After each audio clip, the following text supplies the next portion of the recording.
but just to get your ideas and thoughts on a way forward, but also your ideas and views on what's happened over the past 2 days. Because this particular colloquium is the outcome of a series of conversations, and then there was a Savvy steering committee retreat where we discussed many things around what direction Savvy should go. And one of the kind of decisions that was made there is that Savvy really needed kind of hooks or major kind of focal programs. And at this particular discussion, we decided that homicide should potentially be one of those major focal areas, because there was some really interesting research happening at UCT, happening in pockets. There was some really interesting work happening outside of the university as well, but it was very much happening in pockets. And Grania actually did a literature review for us and sort of showed where some of the comparative advantages were in the literature, but also showed where there were major gaps too. And the kind of why we wanted to do this is because the whole point of Savvy is to be an interdisciplinary institute, not an interdisciplinary initiative that's trying to pull together researchers from different disciplines who adopt different methodologies to look at a particular problem and see if we can come up with new, innovative understandings and possibly even solutions to certain types of violence. So this colloquium was the sort of, first step in that direction to kind of say, let's host a colloquium. So it's an experiment, and it was a bit of a gamble to say, let's host this colloquium, put out a call for abstracts, see who responds, and let's see what the community is like and where the interest is. So the first question I would have would be, what have people thought about this? This has been a useful exercise to bring together people from different disciplines. Has it been an enriching exercise, or has it just been a disempowering exercise? Then the second question is very much on the next steps, and we sort of thought, immediately from a conference like this, given that we've kind of very arrogantly declared it first Homicide colloquium, but it was just to give it that particular, kind of spark people's interest in it, because there have been conversations about homicide before. But we're thinking we'd like to bring out an edited book. I know a number of people here didn't write papers, they just put together presentations, or they're presenting previously published research. But we would like, as a nice tangible outcome of this event, is to produce an edited volume of as many papers as possible, I suppose. And I kind of want to pose that question to people to say, is there an interest? Would people be willing to contribute papers to this? We could possibly also look at people outside of this community as well if we want to fill some gaps. So that's a particular idea we have, is putting a collaborative effort together and putting out a dedicated book on homicide in South Africa. And the third kind of issue out there is about very much the next steps. And our thinking within Savvy is we want to pull together an interdisciplinary program. I mean, as Savvy, we are the sum of researchers that are already busy. And it kind of revolves around myself and Lamese and Laura and a few colleagues who are sort of a type of secretariat in Savvy, but it's around, the strength of interdisciplinary work is getting buy-in from other researchers that are out there. So we would very much like to set up an interdisciplinary type of research program, multi-year, that kind of is a sort of a place that interdisciplinary research can be facilitated from. That we can look to raise money to push a particular project forward, to support researchers in this particular area, focus on priority research, identify priority research. So there's, for example, not to copy the US, but there's an interesting model in the US that exists, something called the Homicide Research Group, which is really just a number of researchers across the US who are interested in homicide, who come together in this homicide research group and pursue homicide. And they have an annual conference, I think it is, and there's actually a homicide studies journal. Not that we want to go that particular route right now, but it's this idea of having a sort of a program that pulls in those people who are interested and kind of facilitates a community of researchers where we can come together on regular occasions to discuss research around homicide. So those are kind of the very broad ideas at the moment. So just to reiterate, we're interested in your views on this particular colloquium. Was it worthwhile? Did you learn anything? Was it an enriching exercise or not? Secondly, the idea about a book. And the third thing is ideas on a way forward, and whether you think it would be something that would be beneficial, that you would be supportive of, or you think it's a terrible idea, in terms of having a sort of an interdisciplinary kind of research project that's kind of housed within UCT, but certainly it's not UCT exclusive. It's very much around working and engaging with researchers beyond that. It's just a place to house it to be convenient. So let me open up the floor. We've got the roving mic, so comments, questions. I have Simon at the back.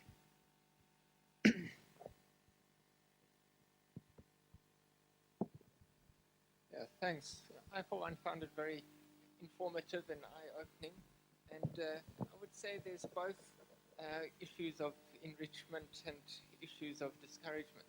So just on the holistic view, discouragement in terms of the figures that South Africa has, it's kind of worse than I anticipated, looking at all the different angles related to homicide. So yeah, that did kind of make me somewhat depressed in some senses. But at least looking forward on a more positive aspect, there does seem to be a lot of need. And if we can deploy our understanding and knowledge, maybe we could make a difference in some small factor at least. Saving one life is probably a tremendous achievement. I just had a query about that for those who kind of want to learn more about this, would Savvy, for example, have any kind of short course program, maybe to cover some of the theories and the general techniques and things that are used, mostly in order for access to data and things like that? Some kind of short course on that would be really useful. Thanks, that's all I wanted to ask. The immediate answer is no, but that's a really good idea. And I know there's resources out there in terms of people and institutions that could add certain value to that. I know within Savvy we've been having conversations about a summer school, for example. But, you know, these are just ideas that are percolating. Any other contributions? Jean. On your first question, yes, definitely something like this is useful and it's stimulating and interesting. But in terms of the way forward, I think Savvy really needs to think about how things are advertised, how things are funded, because there's a preponderance of UCT people here, there's a preponderance of disciplines, of particular kinds of disciplines. Many people have been, maybe not intentionally, but excluded in some ways. And there really needs to be more than putting out a call for abstracts. You need to approach people, you need to bring people in. If it's going to have any legitimacy at all on the way forward. But I think it's worth doing that because it's worthwhile having sharing things and hearing ideas from different fields of research and different disciplines of research. Absolutely, we realize there are major gaps here, and there are people who are specialists and have, you know, strong research backgrounds in this area who are not here, and we kind of realize this sort of model of not having money to organize this event. We had to call on you to, you know, foot the bill of this particular event with some small contribution from Savvy, and certainly in terms of if we are going to do next, additional events in this particular area, we'll certainly look to raise money and not have the burden placed on the participants, and, you know, encourage much wider participation and actually look for the specific specialists as well. Thank you.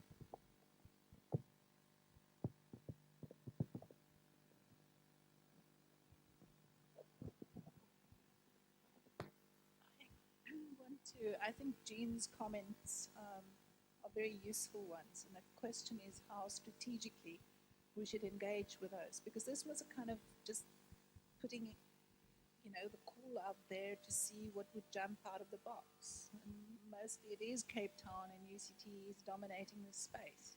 But we can use this as a start to think that if we have a really serious workshop or conference in 2 years' time, what kind of strategy would we need, and what would be the thematic issues around which we want to build on a multidisciplinary conversation? Because I think from that point of view, it was fascinating.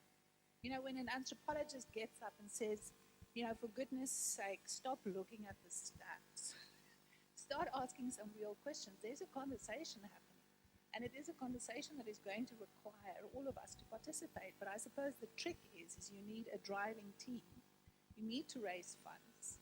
You need to find out who are the people out there. You need to put in those invitations a year in advance. You bring in some international scholars from appropriate places. Latin America strikes me as very important here. And you thematically identify the issues on the basis of what we've heard here as to what we could build a really in-depth conversation on. So it's a start. It's a really promising start.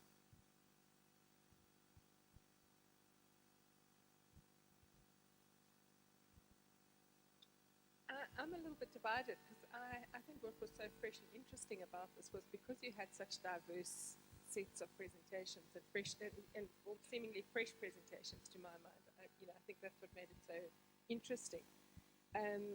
I'm worried that if you go into it in a much more structured approach, you might not get that diversity. But on the other hand, I think maybe you will have much more of a sense of direction about where to go.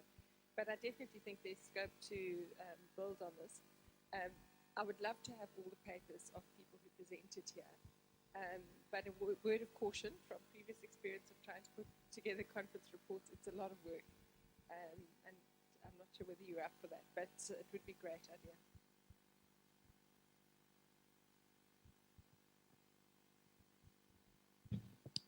Vanessa?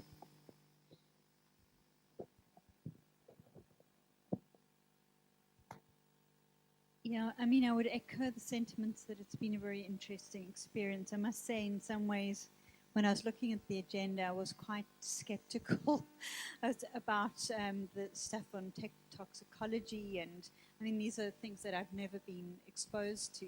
But what was really interesting, I started to think about a whole lot of debates around genetics and how one understands, violence in a genetic context. So for me, it stimulated new ways of thinking, even though it's sometimes hard to think across kind of disciplines or such disparate disciplines. So I thought that was useful and kind of brave on your part, because I don't think anybody's trying to do that. We talk about interdisciplinarity, but not like this. And yeah, I mean, I was just going to say, it would be great if we could share the presentations, even if people haven't done full papers. So I think that would be very useful. And then, it's my personal bugbear, but I would love to do something around the ethics of violence research. I think it's a huge gap, and it comes up in different ways in almost everybody's work. So, it would be great if one could maybe run a series of seminars and then put that together in an edited book, but to create a systematic conversation about the ethics of violence research. Thanks, Vanessa. That's a really good idea. It seems to be a kind of a common comment that's come out in a number of sessions and in relation to different methodologies. Andy. Hi. Just to carry on with the making a book or a continuation of the presentation, I think it would be very interesting if, because a lot of the presentations that were done, a lot were preliminary findings, it would be interesting to see the results of some of the projects that are being done and maybe getting some feedback on that once they've been completed. Thanks. Marianne in the corner.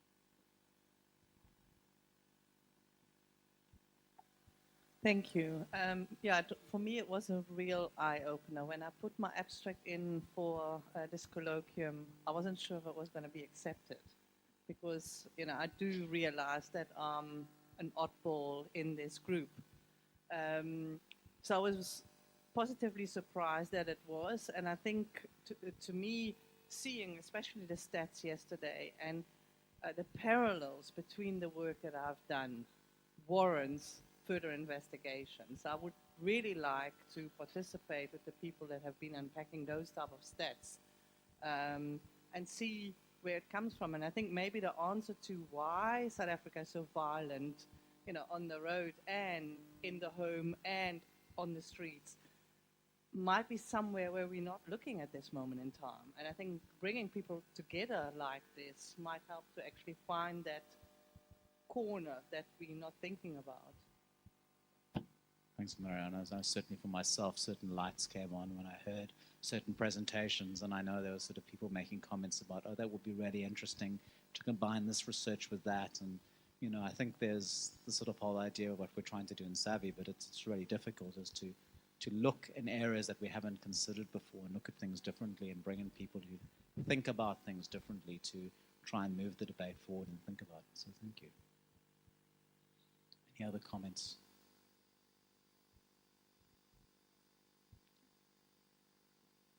I think my biggest concern, something that I noticed, is that we had academic presence, but not governmental presence. And that was something that was raised yesterday as well, because if I'm thinking of my research personally, when I told my mother what I'm doing, she has no academic experience. She said, so what's going to happen with the stats afterwards?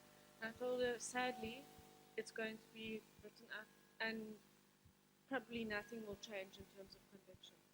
And I think if there were police presence, government presence, something, it would have been really nice, because it's nice to hear what other people are doing and that my research is actually also done somewhere else or someone else is contributing, but still thinking that the police don't read our reports. They don't go and look at research papers, what I know of at least. So not just the police, but social services and things like that. I think it would be really nice to have some presence from them, and it would be difficult probably, but at least so that it pulls onto other areas as well. Thanks, Nancy. That raises this whole issue about research findings and how do we communicate that to an audience that can do something with it.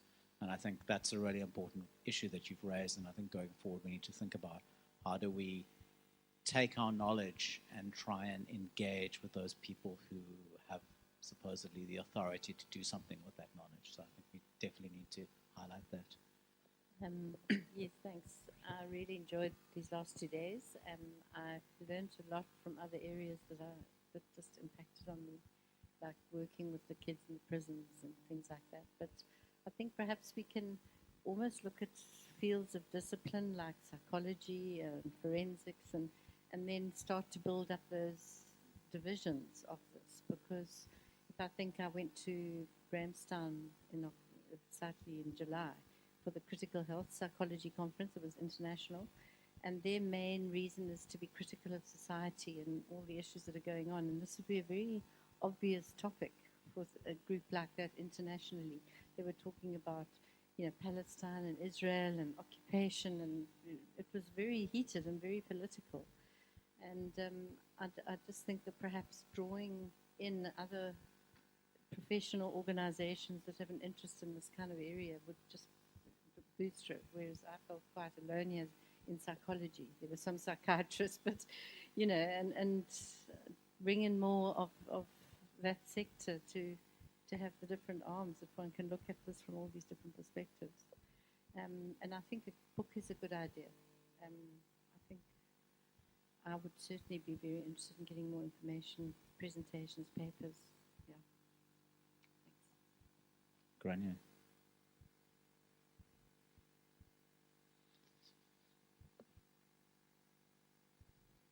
Again, enjoyed the conference for the last 2 days.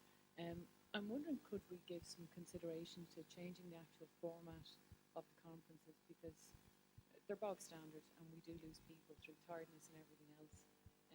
There has been this, I suppose it's nearly like a social media type approach to these conferences, where a presenter is given 5 minutes, 12 slides, and then look it off. And it's amazing the amount of information and the focus that is given to a presentation like that. I attended one in Dublin, just to give you an idea of the different type of audience you can attract with it, to generate that narrative, to get that interest going in the groups that we can't seem to attract at the moment. Someone from a music school did a presentation on the economic crash in Ireland, and it was the only presentation that had absolutely no words written down whatsoever. And this girl basically put notes, you know, a drum represented a drop of 5%, a guitar represented the banks collapsing. And it was a stunning presentation. and I can still remember it. It's that type of thinking outside the academic box to get these type of conversations going. I don't know. Is it something worth considering? Absolutely. It's around very much open ears to ideas around possible some conventional approaches, but also unconventional approaches. And I think the idea here is the conversation about homicide needs to continue. I mean, we don't need to, doesn't need to come up from here. It kind of continues in pockets. But in what way can we help in keeping the conversation going? And I think something like that, seminars, regular meetings, whether it's just hosted somewhere, whether it's at HSLC offices in town or in somewhere even in Pretoria, because HSLC have video conferencing facilities, which is really nice, for example, or certain universities choose to host seminars at their own initiative, or one has annual paid for sort of events. So I think we're very open to think about this creatively. What are we trying to achieve and what's the best means to get there? So I agree with you.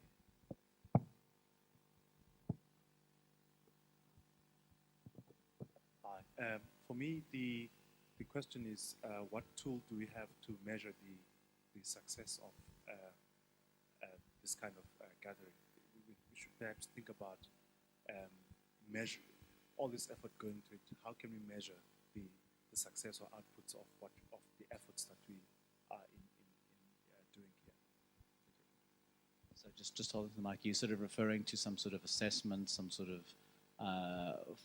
online tool that online form we can send you, or do you have any suggestions? For ourselves, just to know that our efforts are towards a tangible and measurable output, as opposed to satisfying ourselves that we're just doing this and it looks like it's happening. But what is the end result? How do we measure the effects of what we're doing eventually? What is it that we're trying to achieve, and measure it, and see how well we're doing.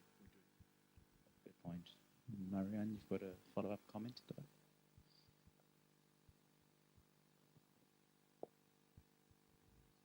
On two things. Let me start with the last comment. Maybe your YouTube hits is one of the way of measuring what you're doing, and you might have to reinforce that with not just putting it on, but also advertising, and keep advertising, and having maybe some little slogans that did you know that, and send them out somehow into the world.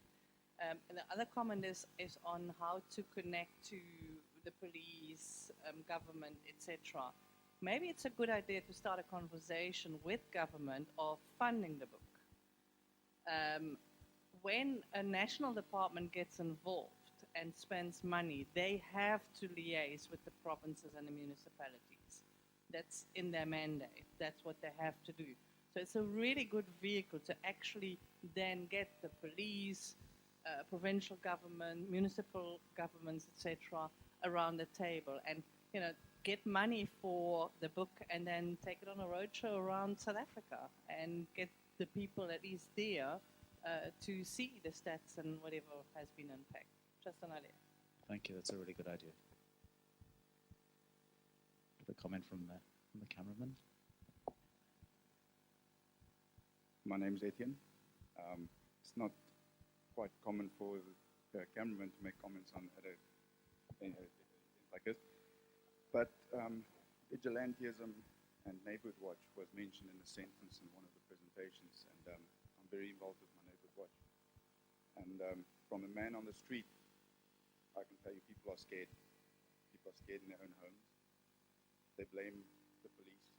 The police blames the government. Government's not doing anything.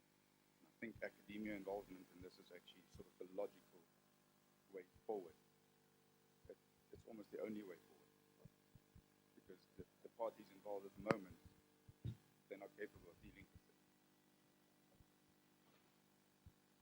So this is a good thing. Thank you so much, Etienne. Grania.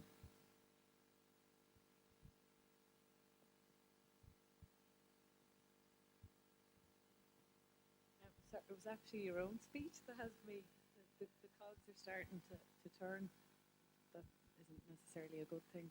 I know from the academic standpoint the book makes perfect sense, but in terms of the platform to get to the book, the very man who's been recording it the social media engagement, it's visual.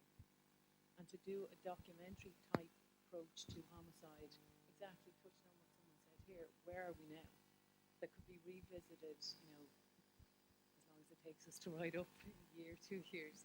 But that documentary type approach is something it's very tangible, it's something that can be done in a short period of time. And maybe perhaps as a platform to get to the book.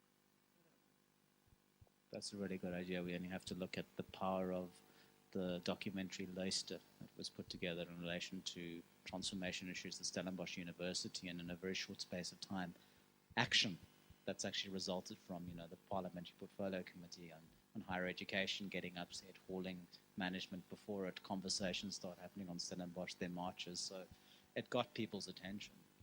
So certainly a particularly useful suggestion.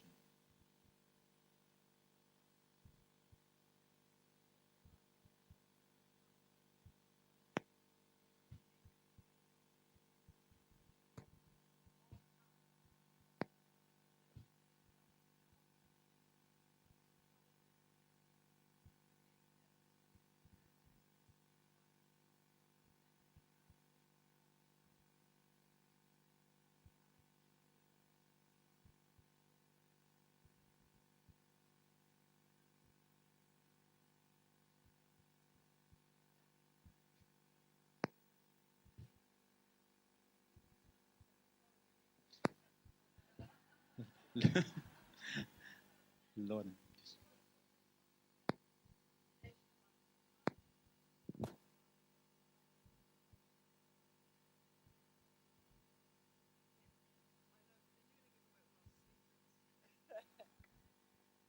well as all of our debriefing mechanisms.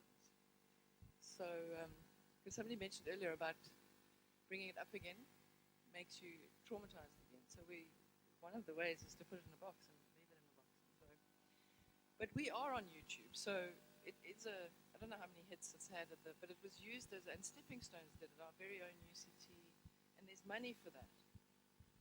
So perhaps that is a very good idea, to get those media students to come and do the YouTube video that can go out.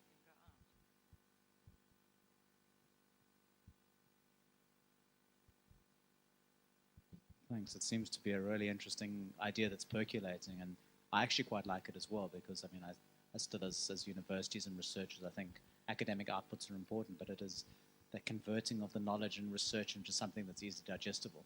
Lorna, you've had a brain. This time of the afternoon. What about a MOOC? A MOOC. So it's a massive online, what is it? Course, open. Massive online open course, which UCT and I'm sure lots of other universities have just started doing. And they're from fully, where you pay for it, to fully free. And I think we've done 2 or 3 now successfully, and they're also out there somewhere. And they're also a really good way of attracting people. So we did a medicine and arts MOOC, and it attracted 10,000 people. There's 10,000 people signed up from all over the world in the first week. Okay, they all dropped. I mean, it didn't end up with, but that's the effect of a MOOC. And then so, I always get this wrong. Our department that does it, CILT. CILT. CILT. Yeah. So I just get confused. They probably will be very keen to help. Just to follow up on that, as Savvy, I know Kathy Ward, some of you may know, who's the head of Department of Psychology at UCT, who sort of started Savvy. It was, she who drove the idea and got funding to set up Savvy, and then said, no, I don't want to manage it. So they put out the advert and I applied. I know she's had conversations with UCT about it, and she's had a lot of positive response to it on something related to violence. So she's been having that conversation, but I'm not sure how far it's gone. So certainly there is interest. So certainly that's certainly a doable idea, and I can certainly take that one forward as well.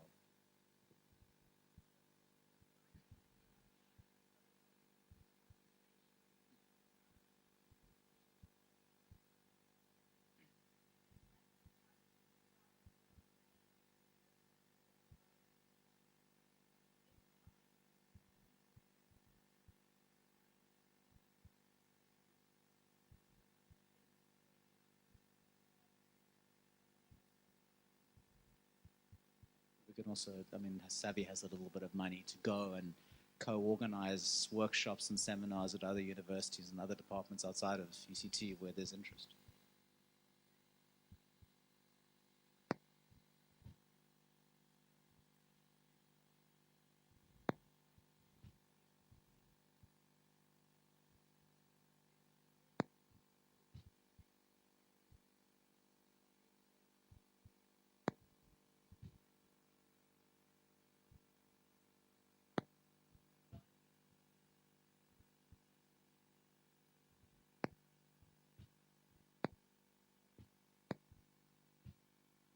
That's particularly useful. Thank you. That's very helpful.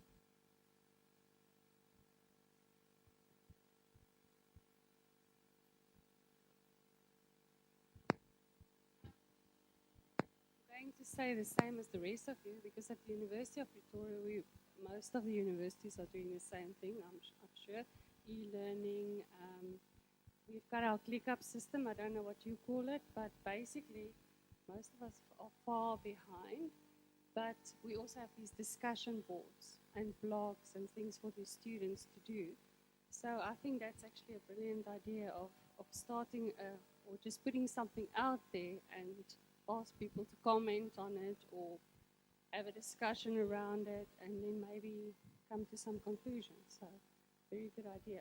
And I wanted to say, the only time that students listen to me in my classes is when I have a video up, and you can see my age when I say video. If I have something up there that they can watch that's not me. So a very good idea of using the internet and these types of things. Thanks.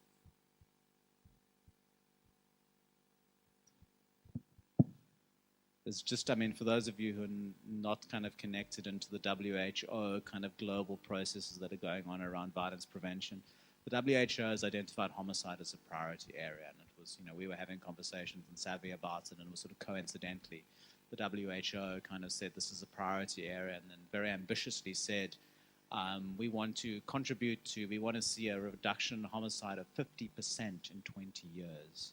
You know, it's like, you know, the same vein of the old Millennium Development Goals, the conversations about the new Sustainable Development Goals, and I think that's could be a hook within South Africa about how realistic is this? Can we do something like this in South Africa? We've seen a drop in the homicide rate, but it's around what do we have? If we want to get to that in South Africa, what do we have to do? And that links into kind of global conversations about that as well. And I think that might also bring in interest from students too, because if it's something around linked to some sort of campaign, it's not just about dry research, it's about bread and butter issues as well. Any further comments? Just cognizance of time. So let me just sort of sum up. It seems to be, you know, people enjoy this event, and that's kind of really, I'm really happy to hear that. I know that sort of, if we would certainly like to do this again, and certainly would do it very differently and have a larger audience and be very active in fundraising money for it, so you wouldn't have to take money out of your own pockets or out of a department research budgets and other budgets to get here. So certainly that's something we want to do. We'd like to try and organize additional events.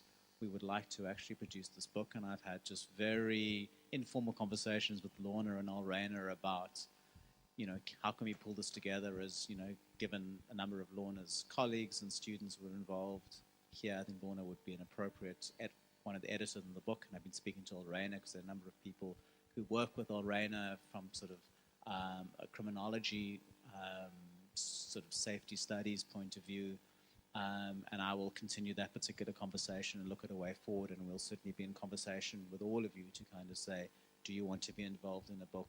Are you able to produce a paper? What sort of time frame should we be having? So certainly taking Ansi's comment about, you know, that number of this research is preliminary, so it might not be strategic to bring out a book right now. It might be worthwhile waiting 8-9 months or so, and then bring out something middle of next year. And I certainly take Marianne's comments about engaging with government, looking to government to think about getting some support for this, think about rolling it out. I really like the idea that sort of started off with Etienne kind of raising this particular issue, and Grania kind of making the suggestion about what about some sort of documentary? We have the UCT has all sorts of UCT has the resources, and I know there's certainly a number of filmmakers within UCT who have an interest in Savvy and engaged in the earlier days, and it's about re-engaging with those people and getting their support. But also this idea of a MOOC, and certainly I can take that forward. So what my suggestion on the way forward is I will then send out an email suggesting a way forward in terms of our conversation here, and then people can respond by email, and then also if you have particular ideas that you want to do either in the UCT context, because it's a number of us in UCT, or if it's people in other institutions and other universities and want to engage, I would like to have that conversation with you as well. So unless there are any final comments, anything to wrap up? I'd like to thank you all for making the time to be here. I know it's been a really busy week. There are a number of other conferences that are happening. I know some of our colleagues in Savvy are involved in another conference that's been happening in town and really wanted to be here. But also thank you for making the time for being here. I certainly thoroughly enjoyed it, and I learned a lot in this particular process. Just need to thank a few people. This conference would not have been possible without the work of my colleagues who support Savvy, namely Lemise Motor, who made everything happen here in terms of communicating with you, making sure the program got together, sorting out the venue, making sure we got good food, making sure everything ran smoothly. So if we can just give Lemise a round of applause.